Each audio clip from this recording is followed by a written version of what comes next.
Job లేక ఇబ్బంది పడుతున్నారా? అయితే మెడికల్ కోడింగ్ మీకు మంచి ఆప్షన్. వెంటనే కాల్ చేసి కోర్సులో జాయిన్ అవ్వండి.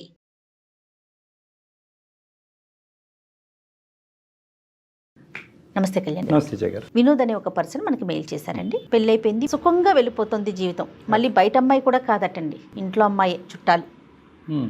ఏం జరిగిందో అర్థం కావట్లా.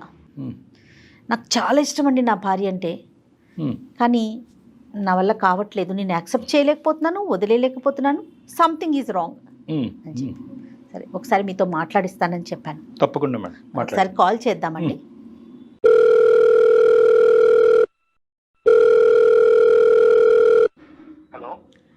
నమస్తే అండి, వినోద్ గారా? నేను జయానండి, సుమన్ టీవీ అందమైన జీవితం ప్రోగ్రామ్ నుంచి కాల్ చేస్తా ఉన్నాను. మేడం నమస్తే మేడం. నాతో పాటు డాక్టర్ కళ్యాణ్ చక్రవర్తి గారు ఉన్నారు. మీ సమస్యను ఒక్కసారి మాట్లాడతారా? చెప్తాను. Hello Vinod sir. నమస్తే సార్. నమస్తే నాన్న. ఏంటి నాన్న సమస్య? ఏ ఊరు మీది? సార్ మాది చిత్తూరు సార్. ప్రస్తుతం హైదరాబాద్ లోనే నేను పనిచేస్తున్నాను. Right, okay okay. చెప్పు నాన్న, ఏంటి సమస్య? సార్ నాకు పెళ్ళి 3 ఏళ్ళు అవుతుంది సార్. ఆ అమ్మాయి పేరు లాస్య సార్. తను పుట్టినప్పటి నుంచే నాకే పెళ్లి చేయాలనుకున్నారు సార్, నాకు ఇచ్చే పెద్దవాళ్ళు. నాకు అంత చదువు అంత ఆపలేదు సార్. మీరేం చేస్తూ ఉంటారు? మీరేం చదువుకున్నారు? IT చేసేవాను sir. ఐటీఐ చదువుకున్నారు. ఆవిడ బీటెక్ చేసింది. సో తనకి నేనంటే ఇష్టము. సో మీరిద్దరు అయితే ఒకరికొకరు కావాలి అని అనుకున్నారు. పెద్దవాళ్ళకి మాత్రం మీ ఇద్దరు కావాలనుకోవటం ఇష్టం లేదా? ముందు ఒప్పుకున్నారు సార్. తర్వాత నాకు అంత పెద్ద ఉద్యోగం లేదని ఒప్పుకోలేదు సార్. వాళ్ళు ఒప్పుకోలేదు. వేరే పెళ్లి చూపులు కూడా చేయించారు సార్. కానీ ఆ అమ్మాయికి ఇంకా వాళ్ళ ఇంట్లో వాళ్ళు ఎక్కువ ఫోర్స్ చేస్తే కూర్చునింది సార్ పెళ్లి చూపులకి. పెళ్లి చూపుల వరకు అయితే వెళ్ళింది, బలవంతంగా వెళ్ళింది. ఇంకా చివరికి మేమిద్దరం వచ్చేసినాం సార్. వచ్చి తిరుపతిలో పెళ్లి చేసుకున్నాము కొండపైన. మీ ఇంట్లో కూడా ఒప్పుకోలేదా వినోద్ గారు? మా ఇంట్లో కూడా ఒప్పుకోలేదు మేడం. ఇప్పుడు వాళ్ళ ఇంట్లో అంటే కనుక మీకు ఉద్యోగం స్థిరంగా లేదు, చదువు లేదని. మీ ఇంట్లో అభ్యంతరం ఏంటి? ఇప్పుడు మా మామయ్య ఉన్నాడు కదా, ఆయన అంత మాట్లాడుతుంటే మా అమ్మకి నచ్చలేదు. మా నాన్న లేరు. మా మామయ్య అట్లా మమ్మల్ని చాలా తక్కువ చేసి తీసి పారేసినట్టు మాట్లాడినాడు సార్. అటు మాట్లాడితే ఇంకా మా అమ్మకి నచ్చలేదు. చిన్నప్పటి నుంచి ఆ పిల్ల అంటేనే నాకు మనసు. లాస్ట్ ఇయర్ కూడా అంతేనండి. నేనంటే పిచ్చి మేడం మా పిల్లకి. పెళ్లి చేసుకుని ఇంకా నా ఫ్రెండ్ కూడా హైదరాబాద్ లో జాబ్ చేస్తున్నాడు మేడం. వాడిని అడిగాను, అక్కడ ఏదైనా ఉంటే ఉద్యోగం చూడటం వస్తాను అనేసి. నాకు ఆల్రెడీ మెకానిక్ చేస్తుంటాయి ఇక్కడ. ఇంకా హైదరాబాద్ కి వచ్చి ఇక్కడ 3 years అయింది మేడం. 3 ఏళ్ళు అవుతుంది. లాస్ట్ ఏం చేస్తుంది? తనకి ఏమి పని చెప్పట్లేదు సార్. నేను ఇంట్లోనే ఉంచాను. పిల్లలు లేరుగా? ఇప్పుడు మాకున్న పరిస్థితుల్లో ఇప్పుడు పిల్లలు వద్దనుకున్నాం సార్. ఇప్పుడు అంత స్తోమత లేదు కదా సార్. కాదు, పిల్లలు వద్దు అనుకున్నారు, కానీ ఉద్యోగం చేయడానికి ఏంటి అమ్మాయి హైదరాబాద్ సిటీలో? తనకి ఇష్టం లేదా ఏంటి? నాకు ఇష్టం లేదు మేడం. చిన్నప్పటి నుంచి అంత బాగా చూసుకున్నాను. ఎందుకు తనని బయటకు పంపించాలి? ఎందుకు ఉద్యోగం చేయించాలి? తను మీ ఉద్దేశంతో ఏకీభవిస్తుంది అంటే ఓకే, నేను ఇంట్లో కంఫర్ట్ గా ఉన్నాను అంటదా, లేకపోతే ఎట్లా ఉంది తన మెంటాలిటీ ఏంటి? తను బాగానే ఉండింది మేడం. 2-3 ఏళ్ళు బాగానే ఉన్నాము. ఎందుకో మేడం కొద్ది రోజులుగా తన ప్రవర్తన నాకు అర్థం కావట్లేదు మేడం. నాకు ఏడుపు వస్తుంది. అయ్యో. పెద్దలతో కాంటాక్ట్ ఉందా? లేదు సార్. కాంటాక్ట్స్ తగ్గిపోయినాయి. లేదు, మా అమ్మతోనూ లేదు సార్. సో కాంటాక్ట్స్ తగ్గిపోయినాయి అంటే అంత ఇష్టపడి వచ్చినటువంటి ఆడపిల్లకి ఈ రోజు నువ్వంటే ఇష్టం లేకుండా ఉండటం అంటే? ఈ మధ్య గత 3-4 నెలల నుంచి నా దగ్గరికి కూడా రావట్లేదు. పిలిస్తే పలకదు, మాట్లాడిస్తే మాట్లాడదు. ఏదో పరవాడిని చూసినట్టు చూస్తాను సార్. నన్ను రూమ్ లో కూడా రానివ్వట్లేదు సార్. తలుపేసేస్తుంది. నేను హాల్లోనే పడుకుంటున్నాను సార్. 10 రోజుల నుంచి చూస్తున్నాను మేడం. తన ఒంటి మీద బంగారు చూస్తున్నాను. ఫోన్లు కొత్త చూస్తున్నాను. ఓ, ఫోన్లు, బంగారం కూడా? బంగారం కూడా సార్. మీరు అడిగారా అమ్మాయిని ఎక్కడివి ఏంటని? అడిగినాను మేడం. అడిగితే ఇది అమ్మ వాళ్ళు తీసిచ్చినారు, నీకు కూడా తీసిస్తా అన్నారు. నేనే ఇంటికి రమ్మంటే రానన్నారు. ఏదో చెప్తాను మేడం, సంబంధం లేకుండా. పోలండి, తల్లిదండ్రులు మళ్ళీ ఆ అమ్మాయిని స్వీకరించారన్నమాట అనుకోవాలి కదా. లేదు సార్. నేను ఒకసారి ఇంటికి వెళ్ళాను సార్. మా మామయ్య వాళ్ళ ఇంటికి వెళ్తే వాళ్ళు నన్ను అక్కడే అవమానించారు. ఇంట్లో కూడా రానివ్వలేదు. మేము ఇప్పుడు వచ్చాము, అంత అబద్ధాలు చెప్పి మళ్ళీ మా ఇంటికి వస్తావు, నువ్వు పోరా బయటికి అన్నారు సార్. ఈ అమ్మాయికి మరి వాళ్ళ అమ్మ వాళ్ళు ఇవ్వలేదండి? అదే మేడం నాకు అర్థం కాలేదు మేడం. అదే తను అడిగితే ఇది తనేమంటుంది, ఇది అమ్మ వాళ్ళు ఇచ్చినారు అంటుంది. వాళ్ళ ఇంట్లో ఏమో మేము తీసిలేదు అంటారు. ఈ సాగు పెట్టుకుని మళ్ళీ మా ఇంటికి వస్తావా, పోరా బయటికి అని వాళ్ళు నన్ను గెంటేసినారు సార్. సరే, ఇచ్చిన వాళ్ళు అయితే ఇచ్చామని చెప్పడంలో వాళ్ళెందుకు సంకోచిస్తారు కానీ. అంతే కదా సార్. అదే నాకు అనుమానం ఇచ్చి గట్టిగా అడిగినాను సార్ ఆ పిల్లని. అడిగితే ఏం చెప్పట్లేదు. కానీ తన ఫోన్ లో ఒక లవ్ సింబల్ వేసి ఒక ఫోన్ నెంబర్ ఉండే సార్. ఫోన్లు ఇవ్వటం ఆ అమ్మాయి చేతుల్లో కనిపించింది. తల్లిదండ్రులను ప్రశ్నించేటప్పటికి తల్లిదండ్రులు మేము ఇవ్వలేదు, నువ్వు వెళ్ళిపోరా, నువ్వు మా ఇంట్లో అడుగు పెట్టడానికి లేదని మిమ్మల్ని సాగరంపారు. ఇది కాకుండా మీకు వేరే అనుమానాలు ఏమైనా ఉన్నాయా? సార్ నేను ఎన్నిసార్లు మెకానిక్ షాప్ నుంచి చేస్తూనే ఉంటాను సార్. చాలా చేసినా సరే బిజీ వస్తూనే ఉంటాను సార్. ముందన్నా ఫోన్ నాకు చేసేది సార్ తనకి, ఇప్పుడు చేయట్లా. ఎప్పుడు చాటింగ్ లో ఉంటది, నేను వచ్చినా సరే. ఓకే, కొంచెం చాట్ చేసుకుంటూ తను నవ్వుకుంటా ఉంటది. ఈ ఫోన్ బిజీ చాటింగ్ ఇంతకు ముందు ఉండేది కాదు 3 నెలల క్రితం? లేదు సార్ అసలు లేదు. ఇంకానన్నా ఇక్కడ ఇంటి దగ్గర ఒక షాప్ ఉంది సార్. ఆ షాప్ లో అతను మా షాప్ లో పనిచేస్తాడు. వాళ్ళు చెప్తున్నారు సార్, మీ వైఫ్ ని ఎవరో కార్ లో తీసుకుని వెళ్తున్నారు అది ఇది అని చెప్పి నమ్మలేదు సార్. ముందు నాకు ఇదంతా చూస్తే అనుమానం వచ్చింది. కార్లో నేను షాప్ కి వెళ్ళిన వెంటనే వెళ్తుందంట సార్ బయటికి. నేను షాప్ నుంచి వచ్చేసరికి వచ్చేస్తుందంట మళ్ళీ ఇంటికి. అంటే ప్రతిరోజు జరుగుతుందంటండి? రోజు వెళ్తుందంట మేడం. వాళ్ళు కనిపించినప్పుడు చెప్తున్నారు మేడం నాకు. సరే, ఈ 3 కలిపితే నీకు అనుమానం వస్తుంది. మరి అనుమానం వచ్చి నేను కూడా వెళ్ళాను సార్. ఒకసారి ఇంటికి వెళ్తే నా ముందే ఒకసారి కార్లో వెళ్ళింది. నీ కళ్ళతో కూడా చూసావు? వెనకాల వెళ్తే షాపింగ్ వెళ్తాంది, సినిమాకి వెళ్తాంది. నాకు తట్టుకోలేకపోతున్నాను సార్ నేను. ఎవరు ఆ పక్కన ఉన్నవాడు? ఎవరు అతను? ఎవరో తెలియదు సార్ నాకు కూడా.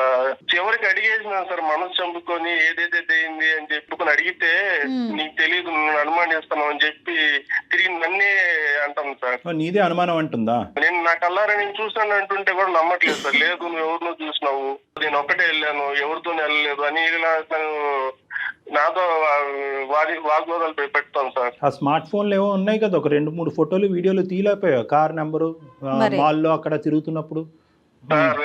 వాళ్ళని చూడగానే అసలు నాకు కాళ్ళు చేతులు ఆడట్లేదు సార్. ఆ టైంలో నేను పెట్టుకుంటాను సార్. కానీ మీరు చెప్తున్నదంతా నిజమని మేము ఎలా నమ్మాలి అని అంటున్నా వినోద్. తనే చెప్తాను సార్. తర్వాత నేను అడిగే కొద్ది అవును నా ఫ్రెండ్ అని చెప్పింది సార్. తనే ఒప్పుకుంది? ఫ్రెండ్ అందా? ఒప్పుకుంది. నేను చాలా రోజులుగా అడిగితే అవును అని చెప్పి నాకే చెప్పేసరికి నేను ఏం చేయాలో అర్థం కావట్లేదు సార్. ఇట్లా మా అమ్మ వాళ్ళ దగ్గరికి పోలేను, ఇట్లా వాళ్ళ అమ్మ నాన్నని అడగలేను. ఫ్రెండ్ అయితే దానికంటూ ఒక లిమిటేషన్ లేదా ఒక గీత ఉంటుంది కదా. కానీ నువ్వు లేనప్పుడు ప్రత్యేకించి ఎందుకు వెళ్ళాలి? నీకు తెలియకుండా సీక్రెట్ ఈ కథను ఎందుకు నడిపించాలి? దాన్ని ఫ్రెండ్షిప్ అని ఎలా అంటాం మనం? నేను అది ఆ మాట అంటే నువ్వు అనుమానిస్తున్నావు, నేను అట్లాంటి తప్పు చేసే అమ్మాయిని కాదు. ఫ్రెండ్షిప్ కి మించి ఏం పెద్ద వాళ్ళిద్దరి మధ్యన జరగలేదు అని అందా ఆ అబ్బాయికి తనకి? అంటుంది సార్, అంటుంది. కానీ ఇప్పుడు నాకుంటది కదా సార్, నా భయాలు నాకు ఉంటది కదా సార్. నాకేట దూరం. ఓకే, నీకు దూరం అయిపోద్దని ఇన్సెక్యూరిటీ ఉంటుంది. ఈ అబ్బాయి ఎవరు? తను ఎవరో నాకు కూడా తెలియదు. అడిగితే నీకు నా మీద నమ్మకం లేదా అని చెప్పి నన్నే. అయ్యో, బాధపడకండి వినోద్. లేదులే వినోద్, అడుగుదాం. మన ప్రయత్నం మనం చేద్దాం, మాట్లాడదాం. కళ్యాణ్ గారు, అమ్మాయితో మాట్లాడితే తన ఉద్దేశం ఏంటి, తినే తప్పుగా అర్థం చేసుకుంటున్నాడా లేదా ఏం జరుగుతోంది అనేది మనం తెలుసుకోవచ్చు. మీరు అన్నట్లుగా వినోద్, మీరైతే దేనికైనా సిద్ధంగా ఉండండి. నువ్వే కలుపు ఫోన్. చూద్దాం సార్, మీరు అమ్మాయితో మాట్లాడితే మీకు ఒక ఐడియా ఫామ్ అవుతుంది కదా. హలో, తిన్నావా? ఇందాక చేసావు, మళ్ళీ ఎందుకు చేస్తున్నావు? ఎందుకంత కోపం నా మీద? నేనేం అడిగినా నిన్ను? పదే ఎందుకు కాల్ చేస్తున్నావు అంటున్నాను. మీ కోపడకమే, నేను చెప్పేది నువ్వు ఎందుకు ఇన్ని రోజుల నుంచి తేడాగా ప్రవర్తిస్తున్నావు? నీకేమైనా అనుమానంగా నేను అనుమానిస్తున్నాను? నేను చెప్పు. ఇన్నిసార్లు కాల్ చేసి అనుమానించడం అని అంటారు కదా, ఏంటి నా మీద ఏంటి డౌట్ నీకు ఇన్నిసార్లు కాల్ చేయడానికి? మరి ఎప్పుడు చేసినా బిజీ వస్తానే ఉంటుంది. ఇందుకు ముందన్నా నువ్వు నాకు వెనక్కి చేసేదాన్ని, ఇప్పుడు అది కూడా చేయట్లేదు కదా నువ్వు. నాకు బిజీ ఉంటే ఎవరు కాల్ తీయరు. నీకు నాతో మాట్లాడే ఇష్టం లేదు, నాకు అర్థమైపోయింది. ఒకసారి మాట్లాడతారంటే నీతో మాట్లాడు సార్. హలో అమ్మ, నమస్తే అమ్మ. నా పేరు డాక్టర్ కళ్యాణ్ చక్రవర్తి అమ్మ. సుమన్ టీవీ అందమైన జీవితం నుంచి మాట్లాడుతున్నాను. నాతో పాటు సీనియర్ యాంకర్ జయ గారు కూడా ఉన్నారు ఇక్కడ. చెప్పండి సార్. ఏం లేదమ్మా, వినోద్ మాకు ఈమెయిల్ పంపించాడు. చాలా బాధలో ఉన్నాడు. సడన్గా ఒక 2 to 3 months బట్టి మీలో ఒక మార్పు వచ్చింది. అతన్ని పెద్ద పట్టించుకోవట్లేదు, అతనికి పెద్ద ఇంపార్టెన్స్ ఇవ్వట్లేదని అతను చాలా లోన్లీగా ఫీల్ అయ్యి మాకు ఈమెయిల్ పంపించి, అసలు నా భార్య లాస్యలో మనసులో ఏముందో దాగుందో నాకు తెలియట్లేదండి, అతను అడగలేక అతను అడగవలసినటువంటి ప్రశ్నలు మా ద్వారా అడిగిస్తున్నాడమ్మా. ఇప్పుడు ఆయన అనుమానిస్తున్నాడు అని నేను అనడంలో తప్పులేదు కదా సార్? అంటే నాకు తెలియదమ్మా అసలు మీ ఇద్దరి మధ్యన లాస్ట్ 2 to 3 months బట్టి ఎటువంటి డిఫరెన్స్ ఆఫ్ ఒపీనియన్ వచ్చిందన్నది చెప్పమ్మా చాలా. అంతే. ఇప్పుడు మా ఇద్దరి పర్సనల్ లైఫ్ లో జరిగే విషయాలన్నీ మీకెందుకు షేర్ చేయాలి సార్ నేను? చిన్నప్పటి నుంచి బాగా ఇష్టపడి మీరిద్దరు ప్రేమించుకుని పెద్దలకి ఇష్టం లేకుండా పెళ్లి చేసుకున్నారు. ఈ సందిగ్ధ పరిస్థితుల్లోంచి మిమ్మల్ని ఇద్దరిని బయటకు లాగటానికి స్నేహితులు లేరు, కుటుంబ సభ్యులు లేరు. ఇప్పుడు అతను అనుమానిస్తున్నాడని నువ్వు బాధపడుతున్నావు, నా భార్య నాతో పాటు సహకరించట్లేదని అతను బాధపడుతున్నాడు. ఎవరికెళ్ళి చెప్పుకుంటారు మీరు? ఆ విధంగా అతను మాకు వచ్చి చెప్పుకున్నాడు కాబట్టి మేము ముందస్తు ఏంటంటే కొన్ని 100,000 మెయిల్స్ వచ్చినా కూడా అవన్నీ పక్కన పెట్టి ఈ అబ్బాయి చచ్చిపోతానంటున్నాడు, విపరీతమైనటువంటి శోభలో ఉన్నాడని చెప్పి మేము ఫోన్ చేసి ఓ సహాయకర చర్యగా మేము ముందుకు వచ్చాం. మీకెందుకు చెప్పాలి అంటే మేము ఏమీ మాట్లాడలేము తల్లి. అమ్మ, ఏదైనా సమస్య ఉన్నప్పుడు పరిష్కరించుకోవాలి కదా లాస్య. మీరు చదువుకున్న వాళ్ళు, మీ ఇద్దరి మధ్య సమస్య ఉంది, అందమైన జీవితం సుమన్ టీవీ డాక్టర్ కళ్యాణ్ చక్రవర్తి గారు ఉన్నారు అని చెప్పి తను ట్రస్ట్ చేసి మా దాకా వచ్చారు. ఫైనల్ గా నువ్వే అప్రిషియేట్ చేస్తావు చూడమ్మా. అది ఇప్పుడు నేను ఏం తప్పు చేశానండి అంతలా తీసుకొచ్చి చెప్పడం? నేను ఏం చేశానని చెప్పాడు, నేను ఆయన బాగానే చూసుకుంటున్నాను కదా. అమ్మా ఏం తప్పు చేసావు, తప్పు అనే మాట అనలేదమ్మా అతను. ఓకే, కొన్ని మంత్స్ నుంచి బాగుండట్లేదు అంటున్నారు కదా. ఫోను, మెసేజింగ్, చాటింగ్ ఇలాంటి వాటిల్లో బాగా బిజీగా ఉన్నావంట. ఎప్పుడు ఫోన్ చేసినా ఫోన్ ఎంగేజ్ వస్తుందంట. ఓకే, అతనికి ఇవ్వాల్సినటువంటి టైం ఫోన్కి ఇస్తున్నావంట, అదే ఫోన్లో అవతల ఉన్నటువంటి వ్యక్తికి. ఫ్రెండ్స్ ఉంటారు కదా, బిజీ ఉంటాను నేను. Okay, we have understood each other. నువ్వు కోఆపరేట్ చేయడానికి రెడీ అయ్యావు. కైండ్లీ టెల్ అమ్మా, పెళ్ళైనప్పటి నుంచి ఏం జరిగింది మీ ఇద్దరి మధ్యన? ఈ లాస్ట్ 3 years ఎలా ఉంది? ఈ మధ్య కాలంలో ఏమైంది? సార్ వాడెవడు మన ఇద్దరి మధ్య? వాడెవడు చెప్పు, నేను అదే అడుగుతున్నా. నా ఫ్రెండ్ అంటున్నాను కదా, నేను ఏ ఫ్రెండ్షిప్ చేస్తే నీకెందుకు వచ్చింది బాగా? అరే నేను ఎవరు, నీ మొగుడిని కాదా? నేను అడగకూడదు, నాకు హక్కు లేదు. నాకు అది కదమ్మా, ఫ్రెండ్ అయితే కనుక మీ హస్బెండ్ కూడా ఫ్రెండ్ చెయ్యమ్మా. ఎవరికి తెలియనటువంటి గోప్యంగా ఉంచే ఫ్రెండ్ ఎందుకు అనుమానాలు దారి తీస్తుంది కదా. సార్ అతనికి నాకు ఎంగేజ్మెంట్ చేద్దాం అనుకున్నా. అదే ఇందాక వినోద్ చెప్పిన పెళ్లి చూపులు అతనితోనేనమ్మా? అవునండి, మా పేరెంట్స్ చేయాలనుకున్నారు. అప్పుడు నేను మా మామ మీద నాకు చాలా లవ్ అండ్ కేర్, అఫెక్షన్ చాలా ఉండే అప్పుడు. కాబట్టి నేను అప్పుడు అతను ఓకే చేయలేదు. నేను చెప్పాను నాకు ఆల్రెడీ ఉన్నారు, ఇంకా ఆయన చేసుకుంటాను, so that's why I cannot marry you అని చెప్పినప్పుడు we exchange our numbers. You wanted to continue as friends అమ్మా? As a good friends. ఎందుకంటే తనకి నా మెచ్యూరిటీ కానివ్వండి, తనకి నా బిహేవియర్ కానివ్వండి నచ్చింది. అందుకని ఈ సెట్ మనం ఫ్రెండ్స్, గుడ్ ఫ్రెండ్స్ గా ఉంటే బాగుంటుంది అన్నారు. So I don't want to hurt him. అందుకని నేను ఒక గుడ్ ఫ్రెండ్ గా ఉంటున్నాను తనతో. 3 years పాటు మీ మ్యారేజ్ అయిన తర్వాత కూడా కంటిన్యూ అయిందా? అవునండి. పెళ్లి చూపుల్లో పరిచయం అయినటువంటి ఆ ఫ్రెండ్ ని మీ భర్తకి తెలియకుండా ఉంచవలసినటువంటి అవసరం ఏముంది? ఎందుకు మీ భర్తకి ఇంట్రడ్యూస్ చేయలేదు? మీ ఇంటి వరకు ఎందుకు రాలేదు? అది నా పర్సనల్ లైఫ్ కదండి. పెళ్ళయ్యాక పర్సనల్ ఏంటి తల్లి? పెద్దల్ని కాదనుకుని ముందుకు వచ్చినటువంటి మీ ఇద్దరు పర్సనల్ ఏంటమ్మా? నేనప్పుడు తను ఇష్టపడ్డప్పుడు అవును ఇష్టపడ్డాను, I like him, that's why I got married with. కానీ నా లైఫ్ ఎలా ఉండాలి, ఎలా డిజైన్ చేసుకోవాలి అప్పుడు నాకు తెలియదు. అప్పుడు నాకు తను నచ్చారు కాబట్టి అలా అనుకున్నాను. కానీ వాట్ ఈస్ లైఫ్ అనేది నాకు తనతో ఫ్రెండ్షిప్ వల్ల అర్థమైంది. అందుకని నాకు ఫ్రెండ్షిప్ ఇంపార్టెంట్ అయిపోయింది. మీ ఫ్రెండ్ కి మ్యారేజ్ అయిందా, పెళ్లి అయిందా? అయింది. అదేంటమ్మా, ఆవిడకి తెలుసా? తెలీదండి మాకు. ఇప్పుడు మేము బయటకి ఎంతో మంది ఎన్నో పర్సనల్ ఫ్రెండ్షిప్స్ పెట్టుకుంటారు, అన్ని చెప్పి పెట్టుకుంటారా పబ్లిక్ లో? పబ్లిక్ కాదమ్మా, మాకు చెప్పమంటలేదమ్మా, మొగుడు పిల్లలకి చెప్పుకోమంటున్నావమ్మా. అది మేము చెప్పుకోవాలనిపిస్తే చెప్పుకుంటాము.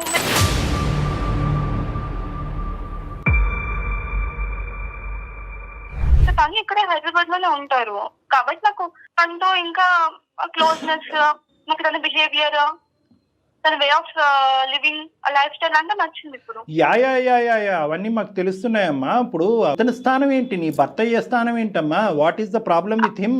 I don't have any problem with him. నేను తనతో ఉంటున్నాను కదండి. కేవలం మీది ఫ్రెండ్షిప్ ఏనా? దానికి మించింది ఏమన్నా ఉందా? మీకు ఎందుకు చెప్పాలండి అంటున్నాను. అమ్మ, ఎందుకు చెప్పాలి అని అన్నా అదే మీనింగ్ వస్తుంది, చెప్పకూడదు అన్నా కూడా అదే మీనింగ్ వస్తుంది. సో నువ్వు చెప్పకుండానే ఏది చెప్పాలో చెప్పేశావు. ఇప్పుడు చెప్తే అని తెలుసుకుని ఏం చేస్తారు? ఎందుకు చెప్పు? ఇక్కడ నేను ఉన్నాను, నీకోసం అన్ని వదులుకొని వచ్చినాను కదా. ఉన్నావు, ఏం చేసి పెట్టావు నాకు చెప్పు? ఏం చేసి పెట్టావు నాకు? ఏం కావాలమ్మా నీకు? ఏం కావాలి చెప్పు? నాకు కావాల్సిన లగ్జరీ లైఫ్ నాకు లేదు.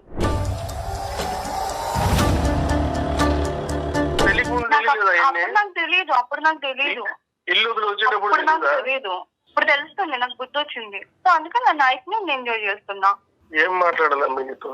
నువ్వు కావలసినటువంటి వ్యక్తి గురించి ఫైట్ చేసేసి తిరుపతి కొండ మీదకి వెళ్ళి పెళ్లి చేసుకుని ఈరోజు 3 సంవత్సరాల పాటు ఇరువైపుల కుటుంబాలను వదిలేసి ఇక్కడికి వచ్చి ఉన్నావంటే కనుక ఎంత మెంటల్ స్ట్రెంగ్త్ ఉండాలి మీకు, ఎంత ఇమోషనల్ మెచ్యూరిటీ ఉండాలి అని అనుకున్నాం.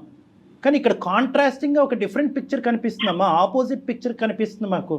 నీలో మెచ్యూరిటీ కాదు కదా, చాలా దిగువ స్థాయి ఇమ్మెచ్యూరిటీ ఉంది, తేలికతనం ఉంది, పెళ్ళి అనేటటువంటి దానికి సంబంధించిన విలువలు తెలియనటువంటి మనస్తత్వం ఉంది, ప్రేమ అంటే అర్థం పర్థం లేదు అన్నట్టు అనిపిస్తుంది. కేవలం ఒక సిటీకి రాగానే నువ్వు రెక్కలు వచ్చినటువంటి పక్షిలాగా లగ్జరీస్ అనుకుంటూ ఫస్ట్ టైం నీ జీవితంలో అతను మెకానిక్గా చిరిగిపోయినటువంటి చొక్కా నీకు ఇప్పుడు కనిపిస్తుంది. నీ ఇంట్లో ఉండేటటువంటి కంఫర్ట్స్ లేవు అన్నట్టు నీకు అనిపిస్తున్నదని అనిపిస్తుందమ్మా. ఫస్ట్ ఆఫ్ ఆల్ ఒక్క పాయింట్ నాకు చెప్పు, మీ తల్లిదండ్రులు నిన్ను వెనక్కి ఆ ఇంటికి రానివ్వట్లేదు, ఏమాత్రమైనా నీకు బాధ ఉందమ్మా? లేదండి, నాకెందుకు, బాధ వాళ్ళ లేదు. దగ్గర ఉన్నప్పుడు అక్కడేం వాళ్ళు ఫ్రీడమ్ ఇవ్వలేదు. ఇప్పుడు నీకు ఫ్రీడమ్ కావాలి అంటే ఏం కావాలమ్మా? అంటే వినోద్ నీ చేత ఉద్యోగం చేయనివ్వలేదనా నీ బాధ? అసలు ఫ్రీడమ్ అంటే ఏంటి మీ ఉద్దేశంలో? నా లైఫ్ లో నేను ఎలా ఉండాలనుకుంటున్నాను, నా లగ్జరీస్ నేను ఎలా మెయింటైన్ చేయాలనుకుంటున్నాను అలా. నీ లైఫ్లో నీ లగ్జరీ, నీ లైఫ్ అంటే ఒక పెళ్ళైన ఆడపిల్ల ఇంకొక మగాడితో తిరగటం అమ్మా లగ్జరీ అంటే. అందరూ అలాగే ఉంటున్నారు మేడం. అందరి సంగతి నీకెందుకమ్మా, సమస్య నీ దాకా వచ్చింది. మాట అనే హక్కు లేదు. నీ జీవితం ఏంటి అనేది నువ్వు మాట్లాడుకో అమ్మా. అందరూ ఎక్కడున్నారమ్మా? నీ వయసు ఎంత, నీ అనుభవం ఎంత?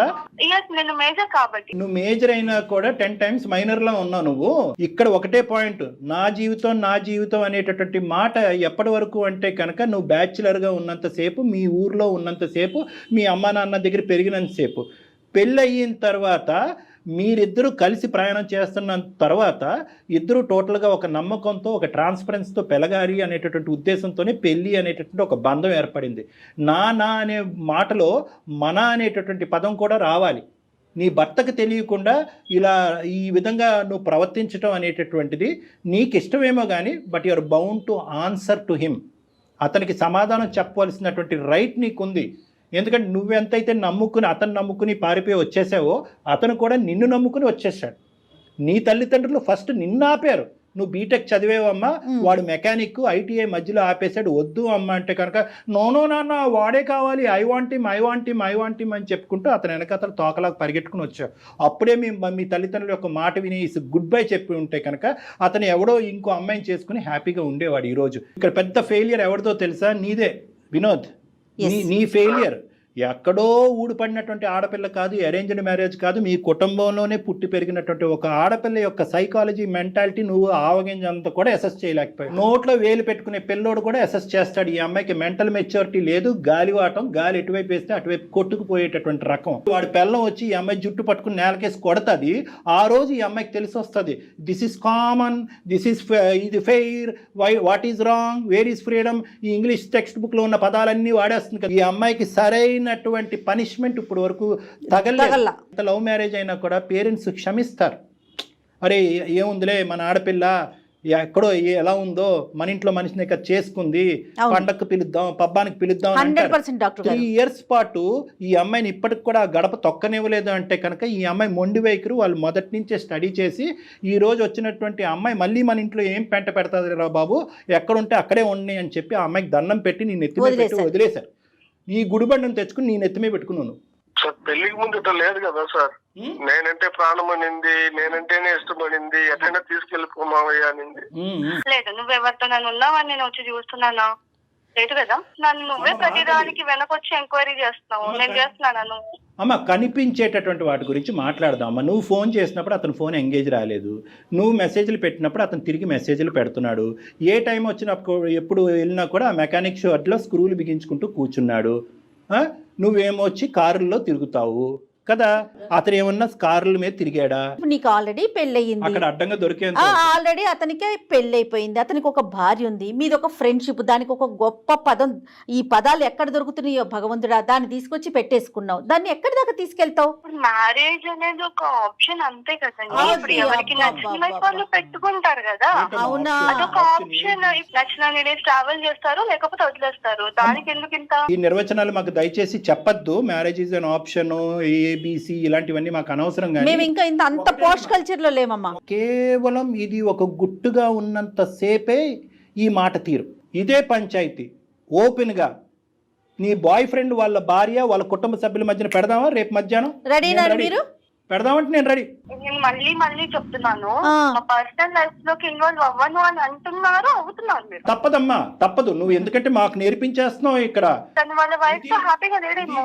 వాళ్ళ వైఫ్ తో అతను హ్యాపీగా లేడేమో, అందుకని నాతో ఫ్రెండ్షిప్ చేస్తున్నాడు అంటది. అమ్మ పిచ్చికి కూడా హద్దు ఉందమ్మా. అమ్మ నువ్వు మాట్లాడేటటువంటి అన్ని పిచ్చి మాటలు, ఇమ్మెచ్యూరిటీతో కూడినటువంటి మాటలు. మరి వాళ్ళ వైఫ్ మరి తిను ఎక్కడికి వెళ్తున్నాడు, ఏం చేస్తున్నాడు అవన్నీ ఎందుకు చూడట్లేదు కదా. ఇప్పుడు ఏం చూస్తున్నారు కదా, అవును అబ్జర్వ్ చేస్తున్నారు, ఆవిడ అబ్జర్వ్ చేసుకోవట్లేదు కదా. ఇలాంటి వాటికని మేము సమాధానాలు చెప్పము, ఎందుకంటే కనుక ఆ అమ్మాయి నమ్మకంతో ఉంది కాబట్టి ప్రశ్నించట్లేదు. డాక్టర్ గారు అసలు ఈ అమ్మాయితో కంటిన్యూ చేయటమే తప్పండి. ఇప్పుడు మాట్లాడిన ఇంతసేపులో ఎక్కడైనా అనిపిస్తోందా ఈ అమ్మాయిలో మనం మార్పు తీసుకురావచ్చు, మీరు ఒక్క నిమిషం. కూర్చొని మాట్లాడితే అనే థాట్ అమ్మా. మీకు వస్తుందండి? చెప్పండి. ఎందుకంటే నేను చివరి వరకు వదలనమ్మా, కాబట్టి నా నమ్మకం నాది కాబట్టి ఒక్క ప్రయత్నం చేస్తున్నాను. దయచేసి వినమ్మా. చెప్పండి sir. Life is a very big ocean అమ్మా.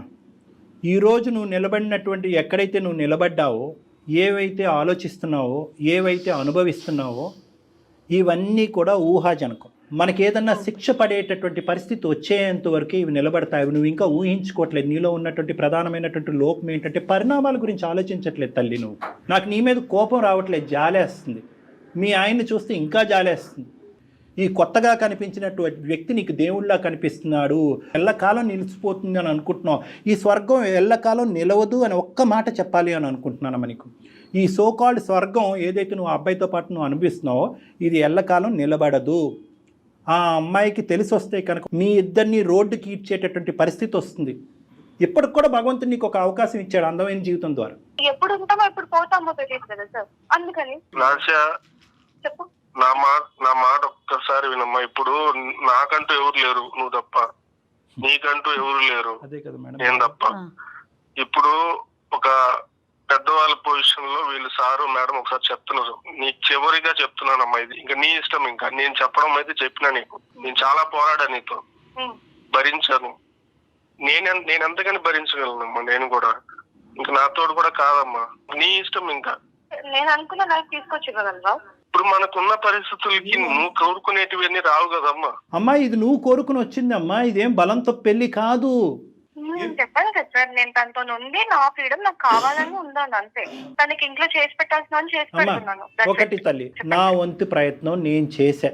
ఎంతకాలం ఈ ప్రయాణం కొనసాగుతుందో, ఎన్ని తన్నులు తింటారో, ఎంత అవమానం పడతారో అనేది కాలమే నిర్ణయిస్తుంది. అందుగురించే బీటెక్ చదివినటువంటి అమ్మాయి ఇంట్లో పనిపాటు ఏమీ లేకుండా ఇంట్లో ఎందుకు కూర్చోపెట్టావంటే సుఖపడాలి సార్, నన్ను నమ్ముకుని వచ్చింది సార్, సుఖపడాలి సార్ అంటాడు. ఇప్పుడేమో వచ్చి ఇంట్లో కూర్చొని చేసే పంచాయతీ ఇది. ఈ అమ్మాయి నువ్వు జీర్ణించుకోలేనట్టు స్వేచ్ఛ ఇచ్చావు, దాన్ని నువ్వు అడ్వాంటేజ్ తీసేసుకున్నావు. ఈరోజు నీకు చెప్పేటటువంటి అవకాశం లేదు అని నేను అనుకుంటున్నాను. అయినా కానీ తల్లిదండ్రులు లాంటి వాళ్ళం ప్లీజ్ ఆలోచించమ్మా.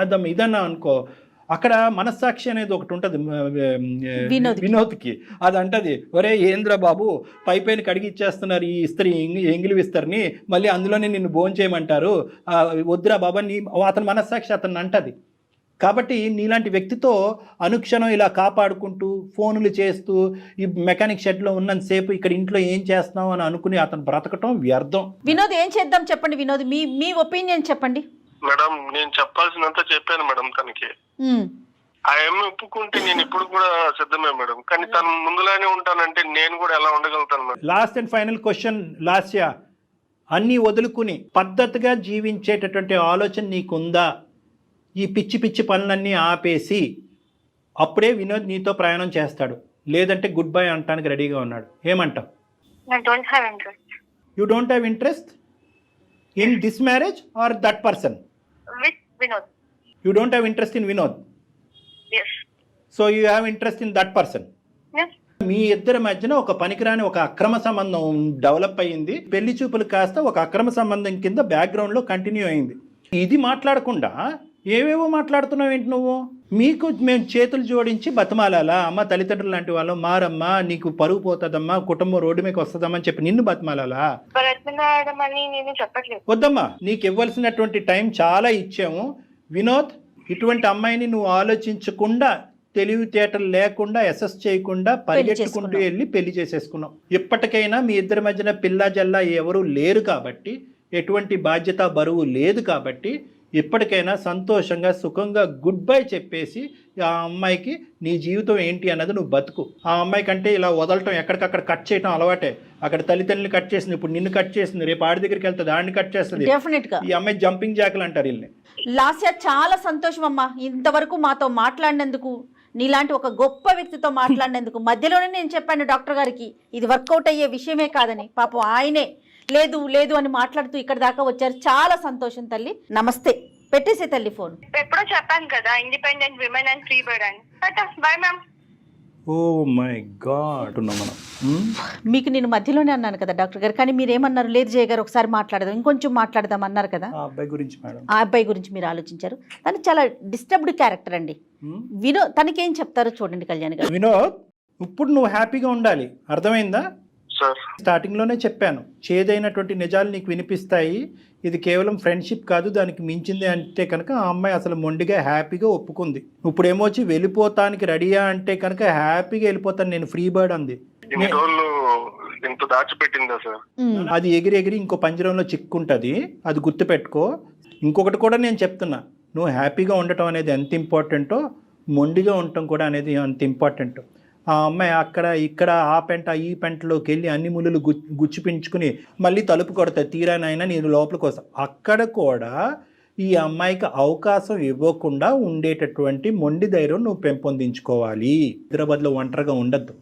ఏం చేసుకున్నా కూడా నీ కుటుంబంతో పాటు నువ్వు హ్యాపీగా ఉండొచ్చు. ఆ ఇరువైపుల కుటుంబాలకి మొత్తం కథంతా చెప్పు. మళ్ళీ ఏ ముఖం పెట్టుకుని వెళ్తాం సార్ ఇంటికి? ఏం తప్పు చేసావని నాన్న? నువ్వేం నువ్వేం చేయలేదమ్మా. తప్పు చేసావు? నచ్చినటువంటి అమ్మాయితో ప్రయాణం మొదలు పెట్టాలని ముందుకు వచ్చావు.